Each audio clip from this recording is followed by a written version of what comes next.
everybody. Welcome to another episode of Hidden Gems, where we dive deeper into the streaming services that we all have, and we try to get you to look beyond the big name titles to some of the deeper cuts that they have on these streaming services. Today, we are talking about the Peacock service. This is our third episode, I believe, on the Peacock service. And I'm film critic Rachel Wagner, and Ryan is here.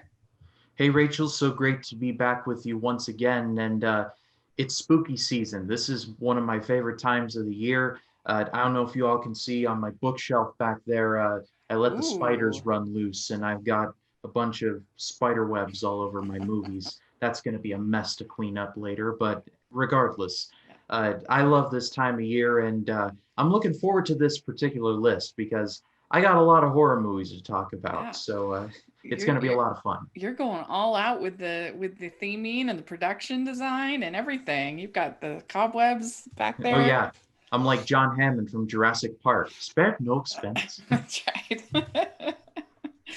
uh, yes. So the Peacock Network. I mean, I feel like it started kind of rough, and it seems like it's been doing a little bit better. They got the Harry Potter movies, so that was kind of a big. They stole those away from HBO Max. But then they lost Jurassic Park. I feel like you just have to sort of be subscribed to all of these because you just never know where or you have your Either own physical that, media.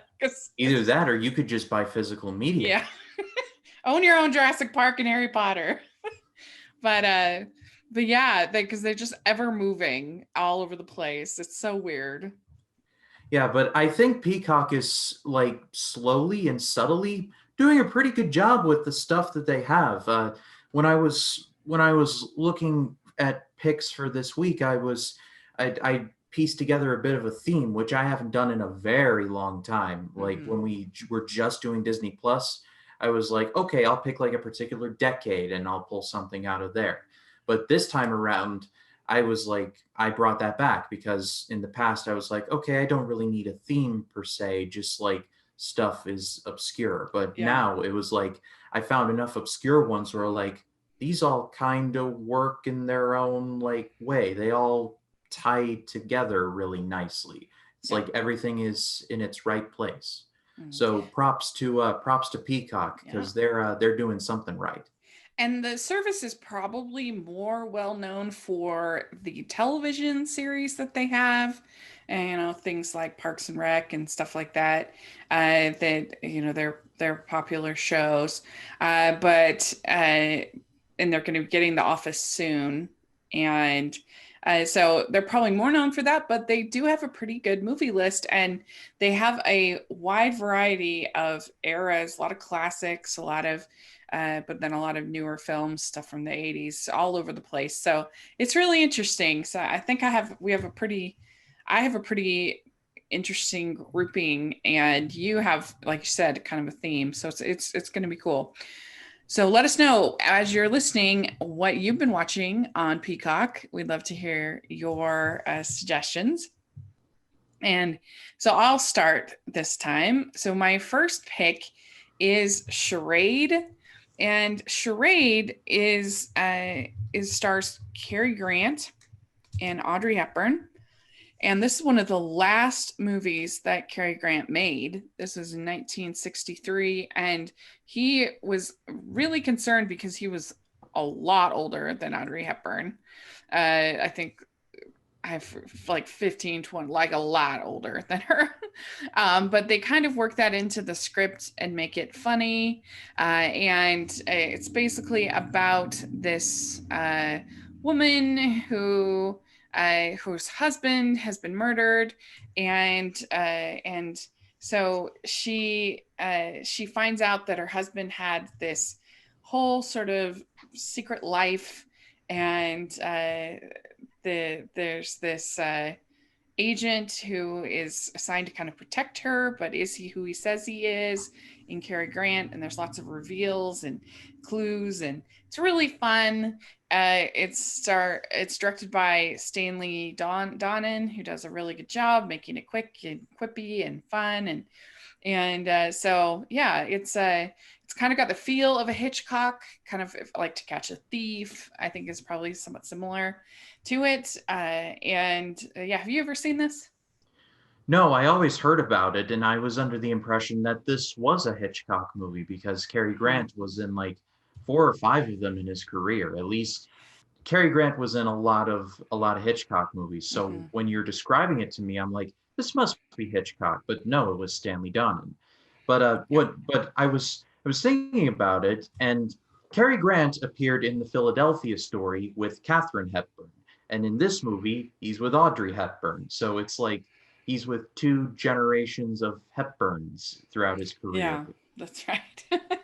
Yes, and he, like I said, he was feeling kind of old in this one. Like this is one of the last movies he did, and they make a lot of kind of jokes about that, like, "Oh, I'm an old man" or whatever. But he's great as always, and she's great as always, and it's just, I don't know, it's a fun comedy mystery. If people like something, it's not as much mystery in the same way as Knives Out, but if people like that kind of feel, a kind of a light comedic take on a mystery, then people should check this out. I mean, it's similar to the, like I said, To Catch a Thief or North by Northwest, has some of that same feel, sort of the innocent person being caught up in this cat and mouse chase kind of a feel to it. So I think people will really enjoy it. Walter Matthau is in it. I'm a big Walter Matthau guy. Mm-hmm. He's a great comedic actor, but he could also pull off the dramatic stuff too. See the taking of Pelham 123, if you Mm-hmm. want a good example of that, which I recommended in our Hoopla Yeah. episode. Yeah. And so, what is your first pick? So my first pick is from 1951, and it is Abbott and Costello Meet the Invisible Man. Like I said, this was released in 1951, and this was a part of the unofficial quadrilogy of Abbott and Costello running into Universal monsters. It was Abbott and Costello Meet Frankenstein, Abbott and Costello Meet the Mummy, Abbott and Costello Meet the Invisible Man, and the fourth one, I think it was, I can't remember if it was The Thing or if it was just it, or I know there was a fourth one and it's escaping me at the minute, but it was a quadrilogy, and they were all directed by the same guy, Charles Lamont. And Bud Abbott and Lou Costello, I mean, it pretty much goes without saying they were two of the funniest men who ever lived, in my opinion. They were a great duo together. Uh, Bud Abbott was one of the best straight men in comedy history, and Lou Costello was just amazing at comedic timing.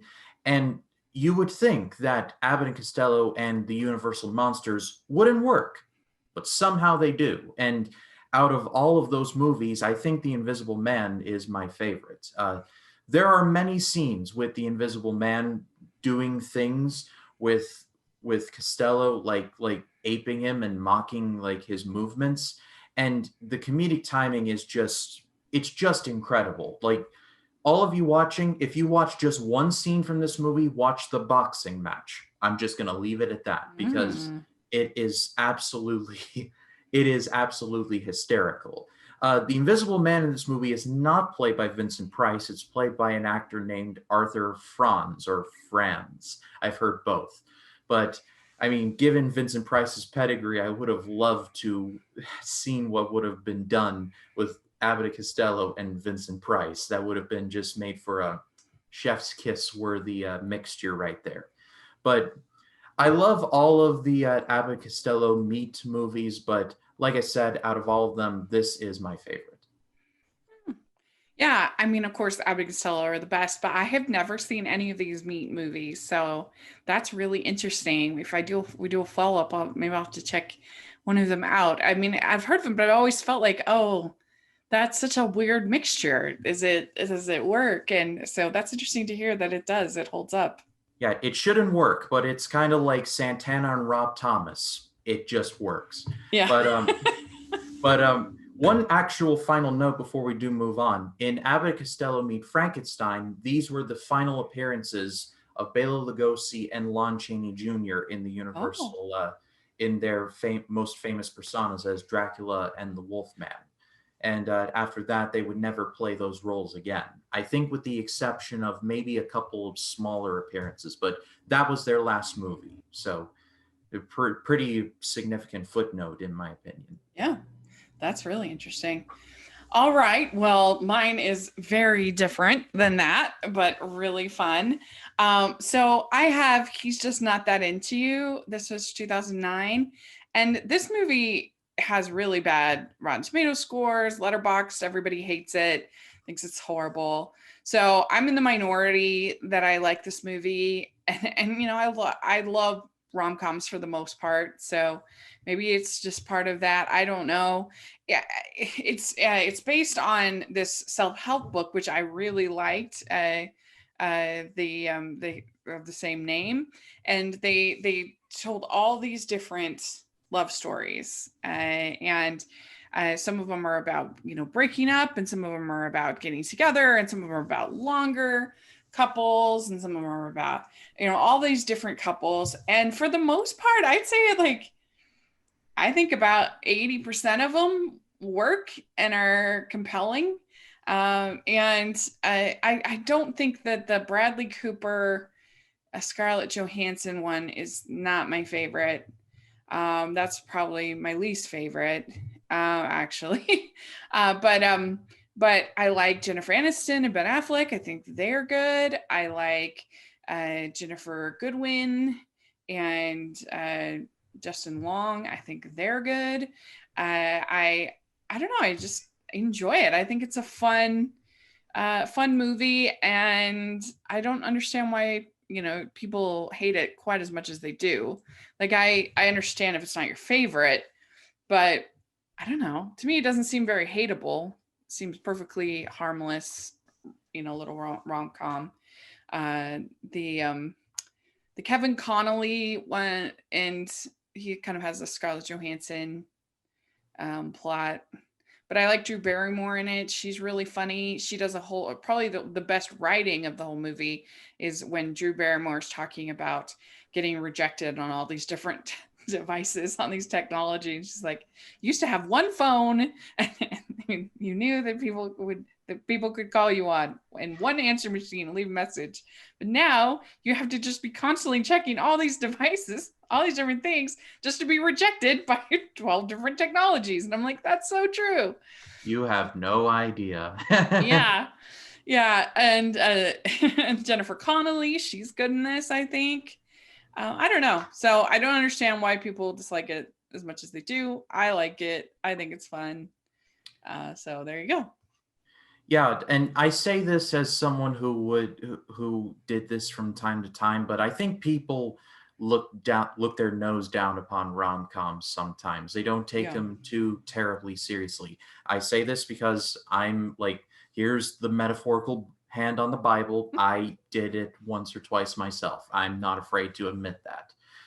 I think especially rom-coms that are kind of feminine in feel, or really kind of trying to talk to women. I think those are especially that they're often very tough on them. And if there's sort of a more masculine feel to it, like a Judd Apatow movie or something like Bridesmaids or whatever, that or Trainwreck or something like that, I think that they tend to be a little bit kinder, softer on them. So the more R-rated uh movies, and people can like whatever they like, and that's fine. But I don't I just I do think that they are often very tough on romantic comedies.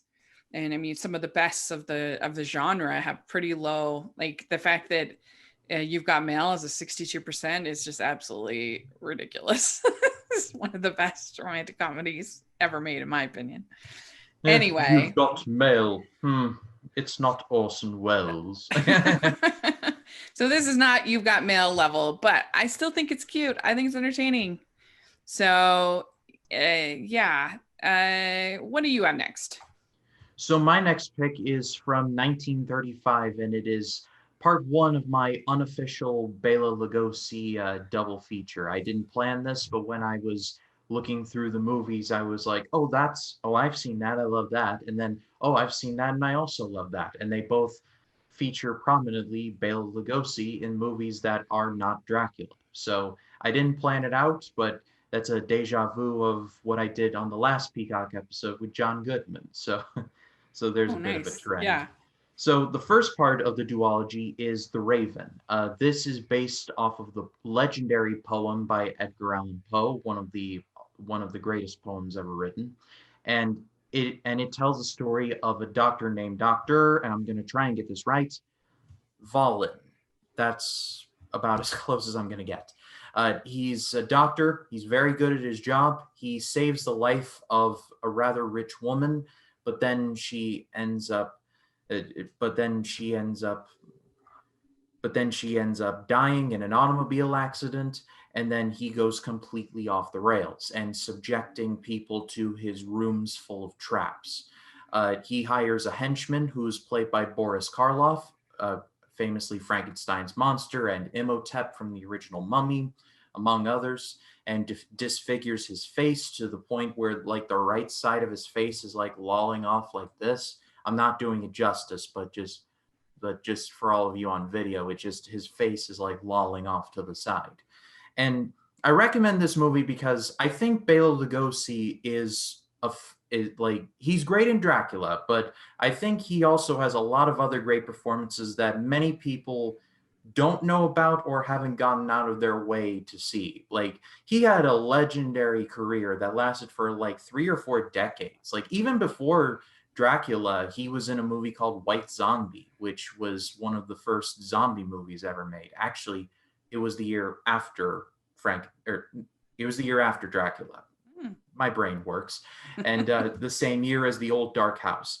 And he would also be in another Edgar Allan Poe movie, Murders in the Rue Morgue, and just he had a lot of great performances. He was an incredibly sinister person on camera, but especially in The Raven, like he is just a cruel human being. Like he comes up with some pretty inventive traps. Like watching this back for this video for this podcast, I was thinking to myself, I wonder if Lee Winnell and James Wan watched this when they were thinking of Saw, because it's like the two are kind of the same.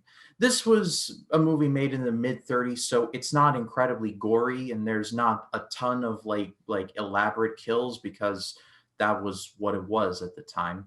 But there are definitely more than their fair share of like, oh boy, like those kind of moments, like hand over mouth kind of moments. That sounds really good. I have never seen so many of these Universal monster movies. I actually bought a whole collection last year, and I still have yet to. I need to see them. And but I did watch The Invisible Man before the new movie, and I really enjoyed it. And I was surprised at how well it actually held up. That not like I was expecting you to kind of appreciate it maybe on a camp level, because of the changing effects and different things like that. But it's amazing how they actually like hold up on a real level a lot of times, these movies. So that sounds interesting. And especially with Edgar Allan Poe. It's such a good, it's so quoth the raven, and all Never, that. never more. And just a bit Wow. of a note for everybody, the Raven version I'm mentioning is on Peacock. This is the correct one. There are a few other versions of the Raven. There was one that was released in the 60s with Peter Lorre, Vincent Price, and Boris Karloff again. And then there was one released in the early 2010s with John Cusack and Brendan Gleeson, I believe. Like Hmm. watch those ones if you want, but the correct version and the best version is the Bela Lugosi one. Cool. That sounds great. All right. Well, my next pick is a shout out to voice actors that they are so unsung in the world of movies, and it's a documentary called "I Know That Voice," and it really is just a chance to celebrate voice actors. and it has, I mean, everyone that you could imagine. This was 2013, so they had people that have now passed on, like June Foray, but they have Hank Azaria, they have Jess Harnell, they've got Jim Cummings, just anybody who you, Tara Strong, anybody who you've heard of for voice acting or haven't heard of. Bill Farmer, the voice of Goofy's on there. Just everybody. It's really fun. And for somebody, if you love animation, then you definitely need to watch this video in this movie. And if you just love movie making, and then you should watch this movie, because it's a really, really important part of movie making that they never get their day in the sun. And here is their day. So Yeah, I was looking over the cast of this movie because I had never heard of it, and I was like, oh, like this is a movie about voice actors. I need to watch this because I agree, voice actors don't get the credit that they deserve. We know the famous ones, like Mark Hamill as Joker and a bunch of other ones, but yeah. I really do believe that they need to get more attention. On the cast list, though, one person stood out to me, and that was a man named D. Bradley Baker, who has had like too many credits to his name. But I've always known him as the voice of literally all the clone troopers in Star Wars: The Clone Wars, the television show, because all of the clones are, well, clones. And if they ever need a voice, they'd be like, hey, D, we've got some work for you. And he would voice Captain Rex and Commander Cody. And what I love about the Clone Wars TV show, brief side road, is that they actually turn the clones into real people, despite the fact that, well, they're clones. And without Yeah. D. Bradley Baker, they wouldn't be as interesting. Like they would just be, just random soldiers. So give all the credit in the world to Mr. Baker.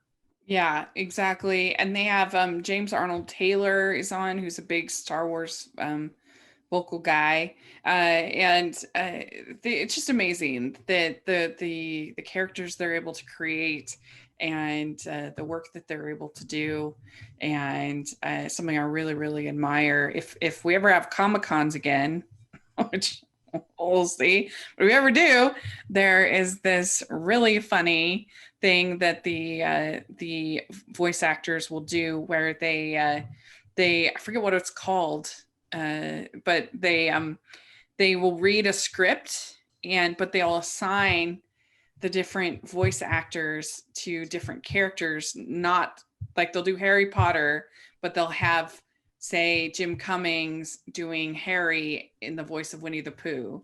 And so it's all mixed up, and it is so funny, and it's so incredible to see someone like Jim Cummings that just can flip and flip and flip and flip in the midst of one conversation. He can do 4 different voices without missing a beat. It's really pretty incredible. Now I'm just thinking about what Winnie the Pooh and Harry Potter would be like. Yeah. But it's, Oh, it's really Voldemort, fun, because then they'll have please give like, me the Horcrux or somebody. yeah, yeah, they'll have like Winnie the Pooh as Harry Potter, and then like, I don't know, one of the Powerpuff Girls as Lisa, as a Hermione, or just they mix it all up, and that's what makes it funny. So if you ever get a chance to see that, you should. It's really good. But anyway, this is a fun documentary that if you like movies, you should check it out. So what do you have next? So my next choice is from 1930, 39. It's from 1939, and it is called Son of Frankenstein. This is the third Frankenstein movie. There would be many, but this is the third one. This is the one after Bride of Frankenstein. And and in Son of Frankenstein, well, it tells a story of the son of Henry Frankenstein. He's played by Basil Rathbone, who had a long career, probably most known as Guy Gisborne in The Adventures of Robin Hood, and would play Sherlock Holmes in like 10 or 11 movies. Like He's so good as Sherlock Holmes. he is real he's really good, and he is great in this movie. And he plays the son of Henry Frankenstein, and he returns to the Frankenstein castle, and he finds all of his father's old science and even his old assistants named Igor, played by Bela Lugosi, in one of his very best roles. And Igor is like, "Hey, you're a Frankenstein. It's time for you to build a monster." And he being Frankenstein's son doesn't want to do it, and he's even like, "Oh, do you want me to just find one of my fathers, or do you want me to just whip one up?" And he's getting really mad about it, but then he's like, "All right, fine, I'll do it." And he ends up creating, well, Frankenstein's monster again, played again by Boris Karloff. And when it comes to third movies in a horror series, they tend to not be very good. But in the case of Son of Frankenstein, I'd argue that it's just as good as Bride of Frankenstein. It's carried by three excellent performances from Basil Rathbone, from Lionel Atwill, who was a veteran of the Universal monster movies, playing various like smaller roles in all these movies. And Bela Lugosi is of course amazing. Igor is essentially his henchman. He was originally supposed to be hung by the neck until he died, but he didn't die. So his head like lolls off like this, and he has a raspy voice, and Mm. he's like, he was hunting.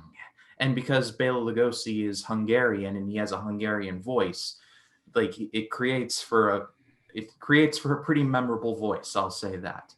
I won't go so far as to say that this is as good as like Bride of Frankenstein or the first Frankenstein.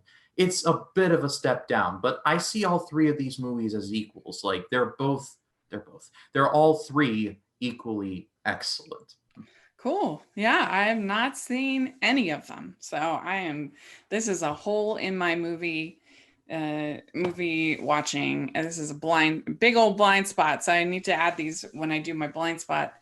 So I need to add a couple Universal Monster movies with my when I do blind spot series next year, because I am behind when it comes to when it comes to them. But I think they can be a lot of fun. So, all right, well, very good. So my next pick is a pretty scary movie for young kids. We have Monster House, and this is actually coming. I think they're doing a Fathom event that's coming back into theaters, because I believe that they're having an anniversary of some kind this year, and I think it might be 15 years that it's yeah, it's all. I'm looking in my theaters, and it's playing all over the place. So, yeah, it came out in 2006. It was actually nominated for an Oscar. It's pretty scary. It's about these kids that start spying on their neighbor who has this super scary house, and they start kind of poking around, and it turns out that the house may actually be a monster and not just a scary house. And it actually goes like some deep places by the end that you're not expecting. The animation is not the best. It's that motion capture animation. I don't hate it as much as some people do, but it's not my favorite kind of animation. But that is a barrier for some people with this film. But yeah, it's an entertaining movie. It gets pretty scary. Yeah, this is one of my favorites to watch around this time of the year. I saw this movie in theaters. I would think I was arguably a little too young. I was born in '97, so No, yeah, I would have been 9. So yeah, yeah. I was a little young for this one, but still at the end of the day, it's become a tradition of mine. So I guess it's stuck with me in a positive way. But a note about the animation. This was around the time because this movie was produced by Robert Zemeckis, and we all know who he is, Back to the Future and all that. But in the 2000s, he was in this weird mocap phase of his career. He made Beowulf, which is a ride. It's a dizzying ride, but it's a ride. He made the mocap version of A Christmas Carol with Jim Carrey. By the way, watch our best and worst of Jim Carrey on this channel. And he also made the Polar Express. And in terms of Monster House, which is a movie that he produced, it wasn't even directed by him. It was directed by Gil Kenan. I think that this animation is better than a lot of the mocap movies that Robert Zemeckis was directly involved with. Yeah, I mean, and it fits it a little bit better than than some of these other films because it's a little bit more of a little more whimsical, I would say, than something like Christmas Carol. Even though Christmas Carol does have its fantasy elements, it's when you have like you're supposed to have. I mean, they do have the kids in this, but I don't know. The whole thing just has more of a sense of whimsy than Christmas Carol does. And Polar Express does have its own share of whimsy, but I don't know. I just feel like it fits this style a little bit better than either of those movies. Yeah, and the design of this house is just truly like one of the scariest houses I've seen in a movie. Like props to the creative team for thinking of this one because I was walking out of there like I'm not going to look at my neighbor's houses the same way ever again. Yeah. Well, and just the idea, it's kind of like a rear window kind of a feel, like you start out kind of spying on your neighbors and then you don't like what you're seeing and then what are you going to do about it? And then you just get kind of it starts out as this sort of innocent diversion and then it gets deeper and deeper and deeper. And then what you find out about the man and the house, like I said, is pretty dark. Yeah, Like, and I gotta give I gotta give Gil Kenan and all them props because this movie is shown on Nickelodeon like almost every year around this time, and Nickelodeon is meant for kids. So mhm. to give like a darker tone like type of kids movie like out there, it was a risk, but I thought it was a very worthwhile risk. Yeah, agreed. So what do you have next? So my next choice, and this is walking the tightrope of a hidden gem, but it's the 2005 version of King Kong from director Peter Jackson. Now, before I go any further, this movie is too long. I will be the first to say that. They spend way too much time on that damn boat. But when they get Yeah. off the boat, that's when it gets interesting. That's what I And agree. I actually would recommend to people to just start it there. exactly. Just And start it there. And I will give all the credit in the world to Peter Jackson. He made the version of King Kong that he wanted to make. Like, flaws aside, like, he was a legitimate King Kong fan and wanted to do a version of his own. And he didn't try to make anything other than his own. He had his own homages to the original, and I do think that the original is the superior version, but even still, this version does have a lot of strengths. Naomi Watts, far better than Fay Wray. I'm just going to say that right here and now. She is a far more well defined character. I can't hate any movie with Jack Black in it. He is so cool at all the things that he does. Adrian Brody's kind of, I prefer Robert Cartwright personally. And whenever I see Andy Serkis in any movie that's not like as Gollum or in any of his mocap roles, it's just so weird to me. Like, that's Andy Serkis. That's his actual face. And it is just like, wow, it's so weird. But again, I will say this and I will say it. This is a very flawed version of King Kong, but I do admire the craft that was put in, the story that Peter Jackson was trying to tell. And at the end of the day, I do think it is a very worthwhile remake. Yeah, I agree. I think again, if you start at the when they get to the island, I think it's actually pretty entertaining. And I mean, I love the story of King Kong and the heart of it, and that this the way that we treat things that are unknown or unfamiliar, and the way that what happens when he gets to gets out, off of the island and the way that he's treated as this prisoner, and it's just really sad. And so I really I love the 1933 King Kong so much, but this one is definitely worth watching, I think. Yeah. All right. Well, my last pick is a romantic comedy called Prime. And this movie is pretty steamy. Just it's PG-13, but it's a pretty hard PG-13. Just a warning to my Hallmarkies friends. But I still really enjoy it. It's about uh, Meryl Streep. She plays this therapist, and she is working with this woman played by Uma Thurman, who I think is supposed to be like nearing 30. I mean, nearing 40 if she is 40 anyway. And she starts dating this young man in his 20s, and she's all talking in therapy about how like liberating it is and how great it is and how she's feeling so excited. And then Meryl Streep finds out that it's her son who she's dating. And so now what is she going to do?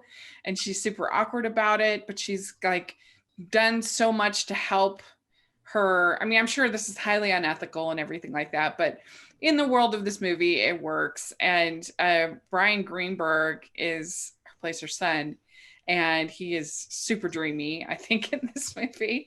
And I think Meryl Streep is super funny as she listens to Uma Thurman talk about being with her son, and I think it's one of the more humorous roles that Meryl's ever done. If you'd ask me, I think she's really funny in it, and I like Uma Thurman. She's beautiful, and so I don't know. I like it. I think it's underrated. It's a hidden gem, which is what we do. So, just so I have this right, Meryl Streep is dating her son? No, Meryl Streep is the therapist, and Uma Thurman is dating her son. Oh, I was going to say, like, what the Dating, heck is Rachel yeah, recommending here? And it she's dating Meryl Streep's son, who's also, but Meryl Streep is shows her what I therapist. shows what I get for listening.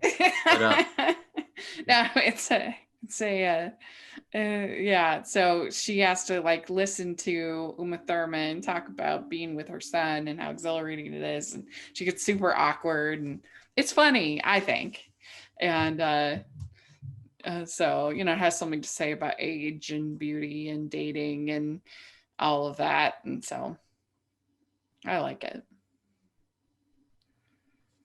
yeah, it's I Uma Thurman is one of those actresses I love from movies like Pulp Fiction, but then she does something like Batman and Robin, and I'm just like, I well, know like you need to fire your agent. that tanked her career for so long. It's so sad. But I love her in Gattaca. She was amazing in that. She can be really good, and like so, Yeah. you don't normally think of Meryl Streep as being particularly funny, but I think she's very funny in this. So Yeah, she's known for like the Kramer versus Kramers and the Sophie's Choices and all mm-hmm, these like big time actress driven dramas, not for comedy really. mm-hmm, that's right. So what's your last pick? So my last pick is called The Brides of Dracula. This is the sequel to the Horror of Dracula, which was the first Dracula movie released by Hammer Studios over in the UK. Hammer basically took the Universal monsters and kind of, I don't want to say rebooted them, but remade them and brought them into the modern time, which means shooting them in color and making them far racier than what they had been, like upping the gore and the violence and all that. In Horror of Dracula, Christopher Lee played Dracula, and I think in many ways he's better than the Bela Lugosi version. In many ways, not all the ways, but in many ways. But at the end of that movie, he gets killed off. And so, what are they going to do for a sequel? Well, turns out in The Brides of Dracula, Dracula had a bit of a fan club, and one of them inherits his powers and becomes a vampire himself. And so Dr. Van Helsing, played by Peter Cushing, is brought in because he's like, all right, I took Dracula down once, let's do it again. And that's essentially what The Brides of Dracula is. I think the Hammer Dracula series is underrated. Like even the ones that are very like kind of like down below, like Dracula AD 1972 or The Satanic Rites of Dracula.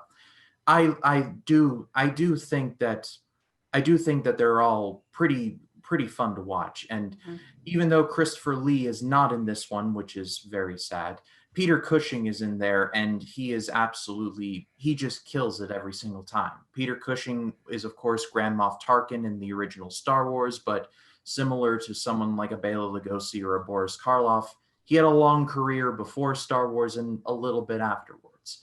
Like, Star Wars is what he's most known for, being Peter Cushing, but he was like acting since like the early 20s, like not early 20s but the mid 20s.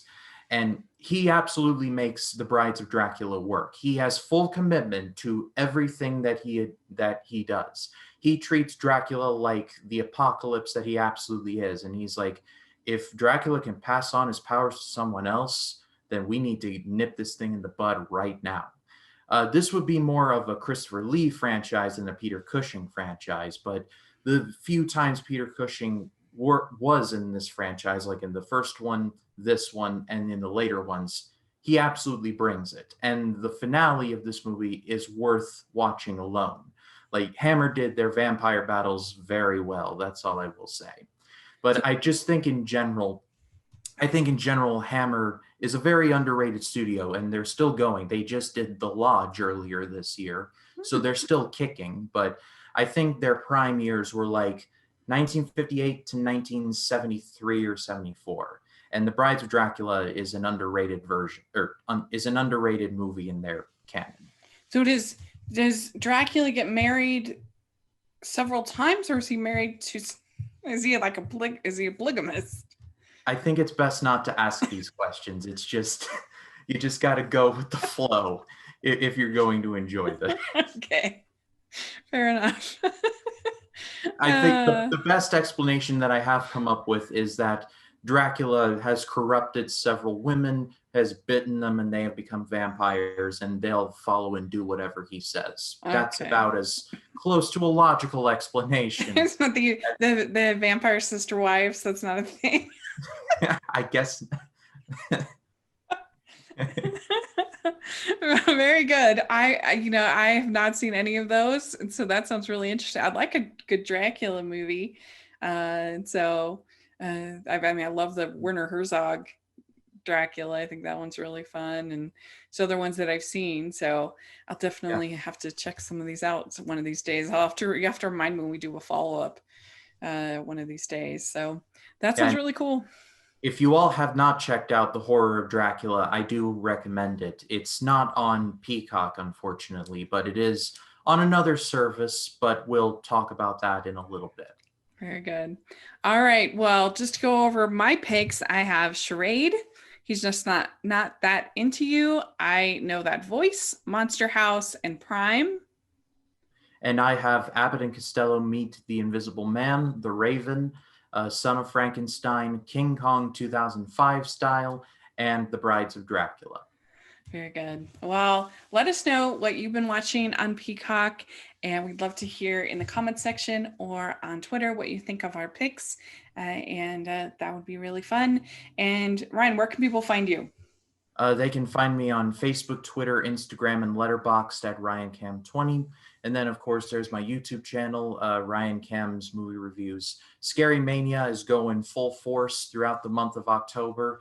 Today, we are recording this on October 12th, which means that my episode for Think Brain, Think Godzilla just dropped earlier this morning. And then tomorrow I'm going to be talking about The Curse of Frankenstein, which was Hammer Studios' first horror movie they ever made and the start of their big golden run. And that's just the tip of the iceberg. I've covered everything from like the 1920s, the 30s, the 40s, just wrapped up the 50s, the B movies of the 50s. Now going to dig into Hammer and then move on to the horror movies of the 60s like Rosemary's Baby and Night of the Living Dead. And then, of course, the AFI project is still kicking up. I've got Midnight Cowboy coming up, the Philadelphia Story. So just a lot of content coming your way. And if you all haven't subscribed, I do highly recommend that you subscribe. You're going to be on the ground floor. Yeah, you should all definitely subscribe and make sure you're following me at Rachel's Reviews all over social media, iTunes, YouTube, and on Rotten Tomatoes. Check that out. This week I did my collab with Lee from Drum Dums. We were looking at Watcher in the Woods, and so that was really fun. And so make sure to check that out. And also, we have our female film critics speak out panel this week, where I had Shannon McGrew and Amy Martinez on the show to talk about their experiences in horror film critique world. And so that was really fun. So lots of good stuff going on. We also at Hallmarkies podcast, we are doing tons of exciting stuff. We are in Christmas season now, and this week is our Hallmark Channel Christmas preview show where we give our preview for every single of the upcoming films. So you definitely want to check that out if you are a Hallmark fan. So thanks so much, and we'll see you all next week. Bye, everyone. Bye.